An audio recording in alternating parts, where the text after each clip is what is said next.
Hi guys, this is Eleonor from Revolution. I am here at the Beau Rivage in Geneva because here comes this time of year where the watch auctions are happening. And I'm starting with Julien Schaerer here, who happens to be the managing director of Antiquorum and watch expert for those who do not know him. Hi Julien. Hi Eleonor. Thank you for seeing me. Thank you for showing me a couple of the 531 beauties that you were able to get together for this upcoming auction. So how do you feel about what's coming up in the next couple of days? What's the trend? It's been an interesting transition. Obviously, the market has changed a lot. As everybody knows, who's really involved in that market, the last year and a half has been one of change and has been one of transition and has been one of correction. And I think, the craziness that's followed very often by having a lot of speculators that had entered the market has been taken back now. And we see certain trends for certain particular models and also for certain brands. Things have cooled down a little bit, and to the great advantage now that it's opened a lot of new opportunities for people to look at other things. And I think we will see it this weekend, but we'll see that the trends for certain of undervalued brands still, and even some for pocket watches or just beautiful objects in general. I think those will have a resurgence and people will start buying things that they weren't even looking at before because the market has changed. And also because they probably didn't know there was some sort of craftsmanship and history behind the pieces. Now we're going back to the actual deep roots of why watchmaking has started in that way. Right. So if we start narrowing down a little bit of the selection, can you please talk about lot 164, which happens to be a Panda, a Rolex. Why this specific watch raised your interest? I mean, I think the Paul Newman in general has always had one of those special place in collectors' hearts due to its exotic dial. This particular example was consigned from the original Brazilian family. It's from 1969. It's a 6241 Paul Newman, so it has the pump pushers rather than the screw down pushers. It's believed from the scholars about 2,000 examples were made, but it's just, in the end, it's just the look in itself that makes a difference. It just is a beautiful watch to wear, very comfortable, and always at the top of the list. Super light. The bracelets are very light from that time, so actually very comfortable to wear, much more, in my opinion, than some of the later ones, which really have a significant heft. And this one is just really all original in very nice condition, very nicely maintained. The estimate is 130 to 180,000 starting price. So good luck for the one who's going to get it. But what I find actually very interesting is the dial. It looks like this sustainable cotton that has this sort of beige with a little bit of, we don't know if it's dirt or natural. Yeah, it's just natural oxidation. I mean, obviously the dial would be white originally, and it's just had this nice patina to it that gives it this kind of warm, creamish color. It's more subtle. Exactly, yeah. Well, I think it will suit perfectly a woman's wrist as much as it does. Men's wrist. What's the diameter case? It's 36 millimeters. So it's rather small. It's rather small, and but small the diameters are coming back. Yeah, it's coming back, and you see it a lot. Actually, 36 to 38 seems to be really the sweet spot now for most of the manufacturers. But also the black bezel gives it a little bit more size on the wrist, which makes it actually look bigger than what it actually is, which is and a double. The bezel is rather thin. Rather thin. So. Yeah. Great. Well, I think the second one is not my favorite because it's going to be the last one before the last, my favorite. But can you tell us why, and you were telling me this earlier, that this Patek Philippe is extraordinary, not only because of its rare condition, but because of the reference and the fact that it was like dial. Exactly. I mean, listen, in the end, it's the kind of watch where, you see it in the catalog and then you put it on the wrist and you can only be wowed by this contrast between an amazing yellow gold shiny case and this deep black dial. It's a reference 570 with those beautiful applied Arabic numerals there, and also the batons for the rest. It's the only one that we know with a full railroad track, which kind of evens out the blackness of the dial on it. Recently discovered in Germany. It's one of only a few that are known with black dials of reference 570s. You still have the nice hallmark on the side of the case showing that yes, it's been worn, but it's been really well conserved. And of course, what was nice is, of course, the extract also confirms the black dial, which is really the perfect combination of what a collector of vintage oversized Pateks wants, because in the end you have to remember it's a 40s piece, and for to have such a big 36 millimeter diameter back in the 40s was rare. And I have a question about the black dial. How does a brand choose between an onyx dial, which is a stone dial like super dark and black, versus enamel or lacquer dial? It's a very good question, and I think there's no right answer to that. I mean, Patek in general, they never made a lot of stone dials. You see it very rarely. It's a more recent trend. They use Tahitian mother of pearl, and then they use a lot of enamel dials at the time. But in black, at Patek, you almost always see them as like metal black dials. Okay, interesting. Yeah, I don't really have a better answer than that. No, yeah. I mean, it's interesting, especially now that stone dials are coming back. It's interesting sometimes even to the human eye, without even looking in a microscope, to see or barely see the difference between an onyx dial and a lacquer dial. True. So, yeah, this is my question. Now moving on to, as you were saying, the rise of the coming back of pocket watches.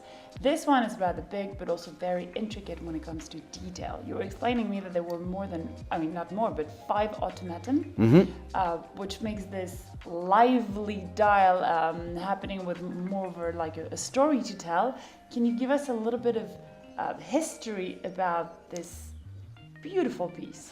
It's great. It's attributed to Louis Duchesne. He did a lot of these types of pocket watches with automaton. This one, as you said, very rightfully so, has 5. So as you can see, as it rings, you have the 2 cherubs that are chiming on the bells themselves, and then you also have the waterfall, and then the little lady on her swing, and then the man at the bottom that's also waving his arm. And obviously, the more automatons you have, the more complicated it is to make it in such a small case. And what's also nice on top of the fantastic condition of it is it also has a black enamel background, which is actually something you don't see that much. If you look at pocket watches from that time, which is 1820s, 1830s kind of period, you mostly see them either in colorful or in silver background, but black enamel backgrounds are very rare. And 2 of the things, if I may say, is the amount of detail in the, I'm guessing, hand engraved little characters inside the dial, where you have this mix of yellow, rose, and white gold. Absolutely. That probably makes the black dial highlights the color of the metal. Can you tell me the word that's actually untranslatable in English about and how this piece was named? Yeah, I mean the French name for it is l'escarpolette, which doesn't mean anything. Which I don't have any better translation than that in English as the swing, but it's the best word we can find out to describe what is happening there. Thank you. Moving on to the Omega, a reference that nobody knows, nobody has ever heard, and the reason being is that it was a prototype. Exactly. You were able to get your hands on, and a secret story to some extent, but what can you tell us about that watch? I mean, what is nice about it, obviously, it's the prototype of the Golden Panda. The Golden Panda was realized in 1997 by Patek for the Japanese department store Mitsukoshi, still known and still in business today. They made 40 pieces. This one is actually number 00. Never won, not a single scratch. Not really meant to be commercialized. And obviously the dial, which is a prototype dial, we know that because it still has the Singer sticker on the back of the dial itself, which is made for dials that to be tested before they did the regular production. And on the regular production, the sub dials are all black. They don't have this simple black surround that you see there, and it makes it unique in itself because it's the first one to be seen, and it just gives it a very special look that you've never seen, as you said before, because it just wasn't made. And how, because what's interesting is that because the watch has technically never been produced, because it stayed as the status of prototype, how can a watch like this can actually become more valuable and reach a pretty high hammer price in the end? I mean, it's just simply due to the fact that these prototypes were made never to be commercialized. So officially, these watches were never supposed to leave the manufacturer, let it be either Omega or Schaerer, who was the producer of the dials for all the manufacturers, including Rolex as well. And the fact that they were able to get out means that they're rare in themselves, because normally, very often, a lot of those dials, when they were finished with them, were either discarded or destroyed. Understood. Now, if we're moving on to the last two pieces, one being my favorite, is this extraordinary mechanical, very important. Yeah. With a kind of shape, well, also a faceted dial, which now is coming back in order to protect the dials and to kind of shift away the fact that it's a watch and not a bracelet, kind of a secret watch, even though we don't have the opening and closing window. Yeah. But what I find very interesting is the craftsmanship, where you have this like decor, where you could be like almost a Piaget decor, absolutely, like the palace decor, and you have triangle, or at least faceted links for the watch, where you can see lapis lazuli, tiger's eye, obviously, and the green one is not malachite, but you were telling me it's probably jasp? Probably jasp, jade, malachite, one of the three for sure. And I think it's a very right thing that you said, because when you see it, it looks Piaget, Chopard-like, they did these kind of pieces, and we had never seen one before. It was consigned by my colleague on his tour in Germany to a great discovery. The woman brought it. She had bought it new in Germany in '78. In its box, she had kept the original certificate. Must have been very costly at the time to buy. And she just opened it up, and we were blown away by this masterpiece, really of decoration, of craftsmanship, and with this fantastic smoked, multifaceted crystal there that gives it really, that really gives it like this fantastic overall look. We had never seen one before, and we're really, really happy to do so. And it's only estimated at 6,000 to 10,000, so it's a really reasonable, amazing piece to actually have. Maybe I can bid on it. You should. You give me a price? Maybe.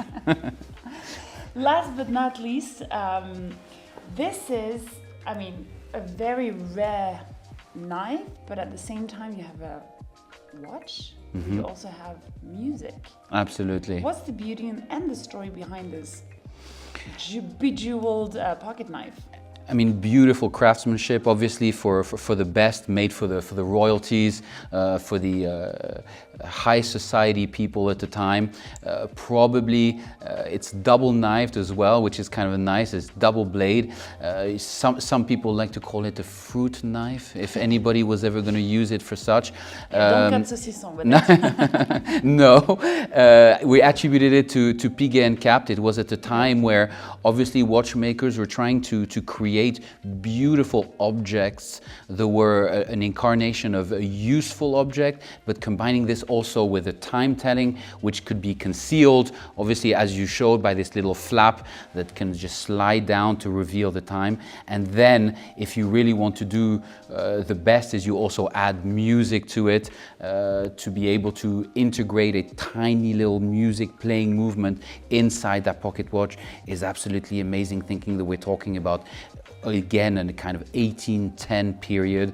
I mean, it's just the best of the Swiss craftsmanship, almost like the kind of quality of pieces that you can see in real museums today. And out of curiosity, what's the music that's being played now? You know? Good question. I don't have that answer, actually. I mean, it's a classical, obviously classical theme, but it's interesting. Always ask it, but we'll make it up. I'll say that you wrote it.